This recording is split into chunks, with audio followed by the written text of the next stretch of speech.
Welcome to the lecture series on NCC subjects. This is Captain Binoy Varagil, Associate NCC Officer, St. Joseph's College, Devgiri, Kozhikode, Kerala. We discuss physical and mental health.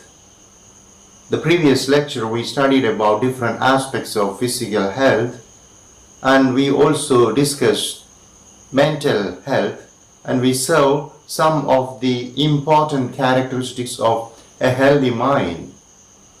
Today we are discussing the rest of the session, the topic, and we are discussing indicators of mental disorder. And in fact, there are some 9 indicators of mental disorder. People having some mental disorder or mental disabilities will be displaying some special behavior. And let us look at the important indicators of mental disorder today. So the first important indicator of mental disorder is undue anxiety. So these people will be very anxious about everything. Undue anxiety. Anxiety for no reason. They will be anxious about everything, and this is one of the indicators of mental disorder.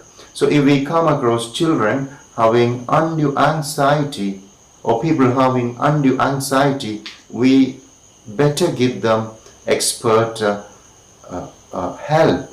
Otherwise, of course, they may have difficulty in future. So undue anxiety is one of the indicators of mental disorder. And the second indicator of mental disorder is embarrassment in the presence of others. So it is embarrassment in the presence of others. They will be rather introverts, more introverts or too introverts, that they are rather afraid or rather ashamed of just interacting with others. So in the presence of other people, alright, anybody, they could be rather very embarrassed. Alright, so this is the second indicator of mental disorder. And the third indicator of mental disorder is, of course, lack of courage. So people having some kind of mental disorder will not be courageous. They will be afraid of anything, right? They won't be rather bold enough to talk to others. They won't be bold enough to, of course, go to the right place where there is a gathering going on. They'll be just withdrawing into themselves, right? So they must also be given expert help of psychiatrists or psychologists or even counselors who are, of course, efficient and experienced in handling people with mental disorders. And now, of course, the fourth indicator of mental disorder is undeveloped habits and will. Okay, so these people, they won't be having any kind of completely developed habits, right? So also they won't be having proper will, the kind of ability, of mental ability to do things, right, on one's own decision making is what is meant by undeveloped habits and will. Okay, so they will always need someone else's help. They won't have, of course, complete habits, right? They always depend or they need to be helped by others, right? So undeveloped habits and will, everything will be rather partially developed or incomplete, right?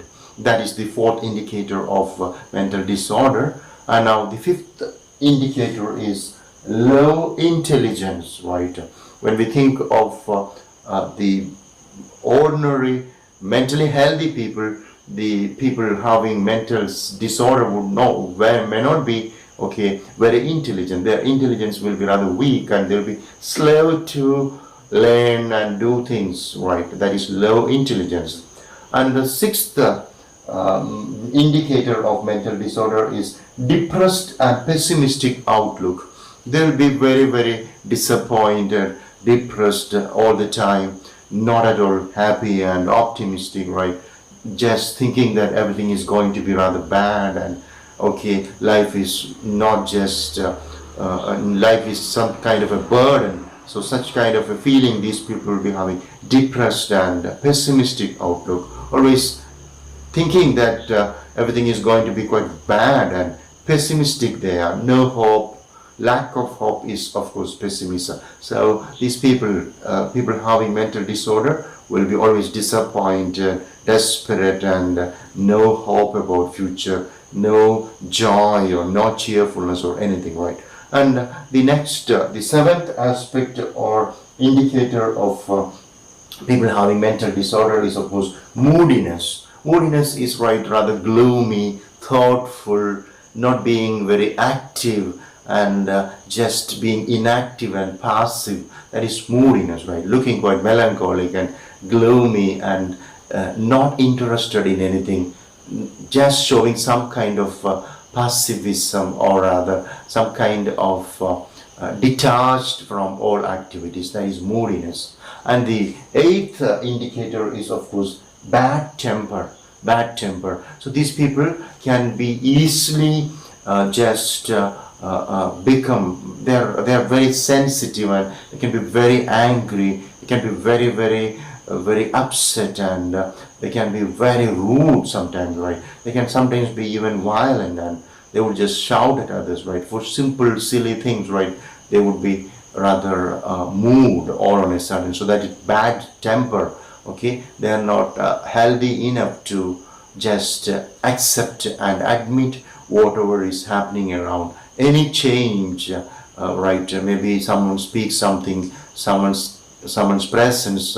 Okay, these things can just make them rather hot-tempered and angry, and this is of course, right, bad temper, not just behaving in a very pleasant way. That is of course another indicator of mental disorder. That is of course bad temper. And the next, that is of course the ninth indicator of mental disorder is these people will be full of prejudice. So this is the yet another indicator, full of prejudice, right? They are always prejudiced about everybody, rather okay, critical, and of course rather skeptical about, rather doubtful, prejudiced about, right? Okay, this person is not good, he may not be a good person, he may not just help me, he could be rather bad person. Okay, oh, his appearance, right, his language, or the way he is just walking, his style, all right, so they could be rather prejudiced, right? Okay, thinking, just making baseless and unnecessary assumptions and deductions and presumptions about the other person is what is of course the prejudice, right? Okay, and we know about the novel Pride and Prejudice, right? Similarly, these people, because of their mental disorder, are full of prejudice about someone, not ready to accept the other person.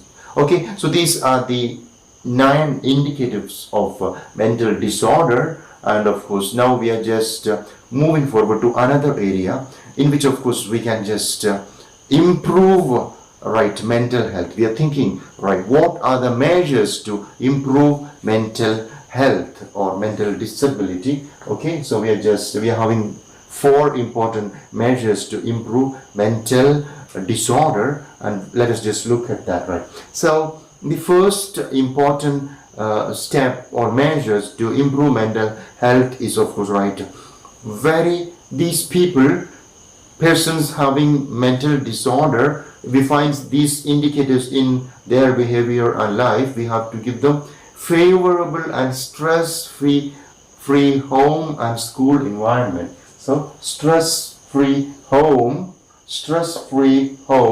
and school environment, very favorable. The teachers, the friends, and everybody in the home, in school, and similarly house, the parents, the siblings, brother, sister, everybody should be giving them support. So if proper support and care and affection is given to these people, of course, they can just improve their mental health and they can just come back to normalcy.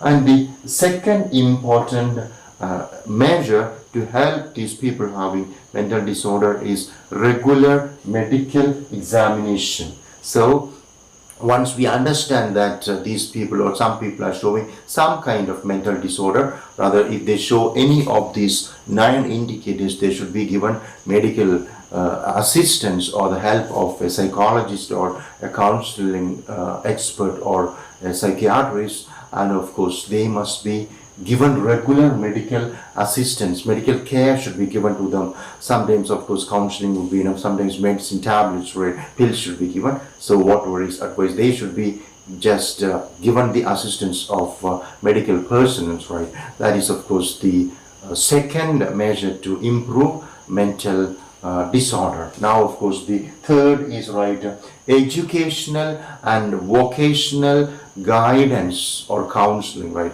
So they must be given enough opportunity for education. They should be given education. They should be sent to, of course, the special centers where they are given training. So educational and vocational guidance, right? So vocational, so they should be treated, rather they should be taught certain crafts, vocation, etc. So also education, they should be taught a particular syllabus, and of course counseling must be given. So there must be provision for educational and vocational guidance for these people having mental disorder. And the fourth and the last measure to improve mental health is of course provision of co-curricular activities. So these people should be given a lot of opportunities for co-curricular activities like singing, like acting, like of course sports and games and all. So co-curricular activities must be introduced to these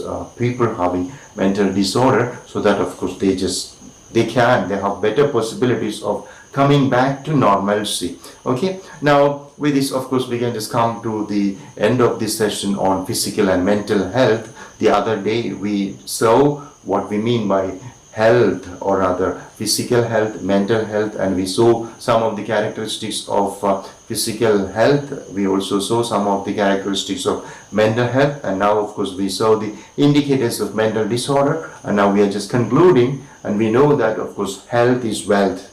We are concluding, right? Health is wealth, and of course the health of a person is very much dependent on the physical and mental health. So these physical and mental cannot be just separate. This is together, and it is just single system. Physical and mental activity is a single system, and of course the physical and mental health should be rather balanced and harmonious, and it should be considered for of course the overall development of an individual, every individual. And of course we human beings we are of course very efficient and capable, and of course we have got a lot of facilities, and we have of course we have a tendency to misuse the facilities we got, and this particular misuse of the facilities and the opportunities, and of course all the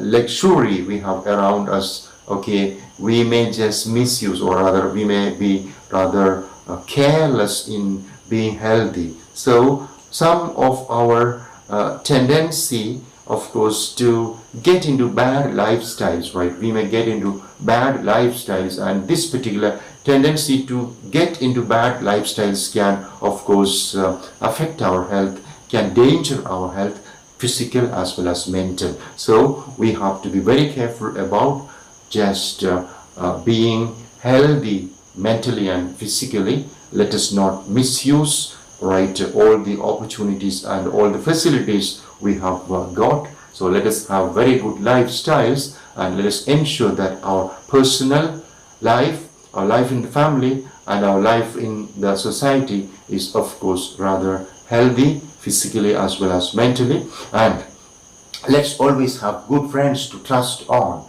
Let us just trust on good friends. Let us trust on the family. Let us just pray unto God, believe in God, and let's be optimistic. So this kind of optimism and faith in the God, and the particular habit of praying, and of course good lifestyle can of course assure us good health, as mental as well as physical as well as social. So let's try to be very, very cheerful, happy and healthy and strong.